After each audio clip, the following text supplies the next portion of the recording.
Hello everyone, my name is Ritu. आप सबका स्वागत है मेरे चैनल ऋतुराज पर, जिस पर अब तक 50 प्लस वीडियो अपलोडेड है, जो कि हर उस एग्ज़ाम के लिए इम्पॉर्टेंट है जो भी एग्ज़ाम कॉमर्स रिलेटेड होगा, चाहे वो किसी भी स्टेट में हो, Rajasthan, Haryana, Himachal, Uttarakhand, Delhi, Punjab.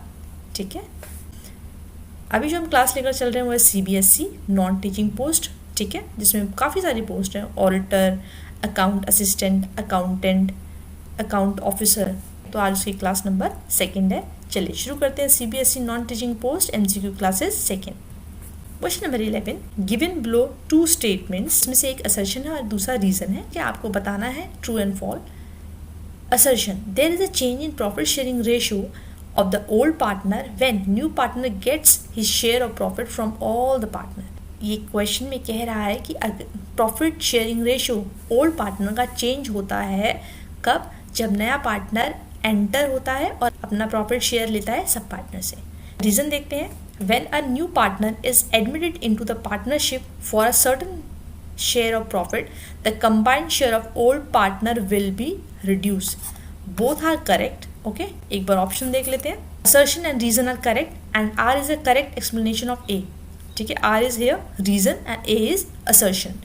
Option B, assertion and reason are correct and reason is not correct explanation of ए।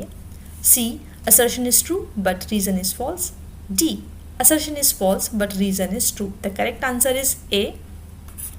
दोनों ठीक है और वो सी करेक्ट एक्सप्लेनेशन को दिखा रहा है। ठीक है, चलिए नेक्स्ट क्वेश्चन देखते हैं। नंबर 12 देखते हैं। When a company purchase of its own share out of reserve और security premium account, a sum equal to the normal value of the share, so purchase is transfer to dash and details of such fund transfer are disclose in the balance sheet.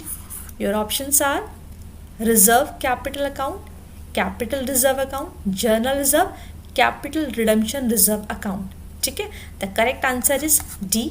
आगे चलते हैं। Question number 13, which of the following is correct? Forfeited share can B reissue. True. देखिए, अगर कोई भी share forfeited है, forfeited मतलब अगर शेयर का पैसा, मान लीजिए कोई शेयर 10 रुपये का है, 2 रुपये एप्लीकेशन पे मांगे, 3 रुपये अलॉटमेंट पे मांगे, 4 रुपये फर्स्ट कॉल पे और 1 रुपये सेकेंड एंड फाइनल कॉल पे। इस तरीके से 10 रुपये को मांगा गया, 2, 3, 4 और 1। अगर किसी पर्सन ने एप्लीकेशन मनी भी दे दी, अलॉटमेंट मनी भी दे दी, बट मांगने पर, फर्स्ट कॉल मांगने पर नहीं दिया, ठीक है, तो जितना भी उसने पे कर दिया है वो अमाउंट उसका फोरफिटेड हो जाएगा। तो ये बात तो ठीक है। B option, a notice of 14 days to share holders is necessary before forfeited of share. किसी के भी शेयर फोरफिटेड करने से पहले शेयर होल्डर को 14 दिन का नोटिस दिया जाता है। तो ये बात भी ठीक है। Option C, premium on issue of share can be used for writing off the preliminary expenses. अगर हमें शेयर को इशू करते हुए प्रीमियम मिला तो उसका इस्तेमाल, जो प्रीमियम सिक्योरिटी प्रीमियम का अमाउंट हमारे पास है, उसका इस्तेमाल प्रिलिमिनरी एक्सपेंसेस के राइट ऑफ के लिए भी कर सकते हैं। ये बात भी ठीक है। The profit on reissue of share is transfer to general reserve account. ये रॉन्ग, इसने पूछा था रॉन्ग, तो D option is here correct option. चलिए आगे चलते हैं।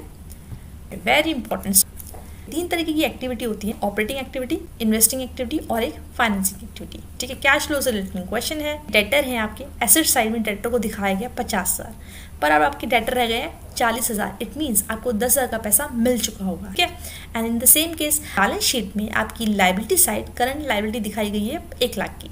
ठीक है, और अब 80 रह गई, यानी 20,000 आपने पे कर दी होगी, यानी लाइबिलिटी का कम होना भी पैसे का जाना है in terms of cash flow. तो हमें बस 5-6 आइटम दिए हैं, उनकी हेल्प से हमें cash flow from operating activity बताना है। Compute the cash flow from operating activity. Question समझ में आ गया?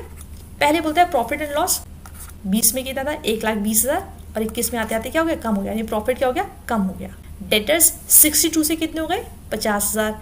आउटस्टैंडिंग रेंट कितना हो गया? 42 से 24। प्रीपेड इंश्योरेंस 4 से 8 एंड क्रेडिटर 38 से 26। पे कर दिए, यानी आपका कैश चले गया। प्रॉफिट में कितना डिफरेंस आया? 10। ठीक है, डेट पहले 62 थे, अब कितना रह गया? 50, यानी इतने पैसे आ गए होंगे। इंक्रीज इन डेटर 12, डिफरेंस बताइए? पॉजिटिव 2। आउटस्टैंडिंग रेंट 42 से कितना रह गया? 24। कितने का डिफरेंस है? 42 से 24 रह गया, 18 का डिफरेंस है, यानी आपने लायबिलिटी पे कर दी। Outstanding rent 18 but in negative. Why negative? क्योंकि पेमेंट हो गई है। प्रीपेड इंश्योरेंस 4 से 8 हो गए, प्रीपेड इंश्योरेंस। नेक्स्ट क्रेडिटर 38 थे, 26 रह गए, यानी हमने पेमेंट कर दी होगी।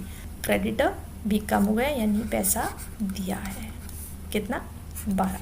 आपका 18 प्लस 12 प्लस 4 नेगेटिव में है सारा, ये हो गया आपका 34।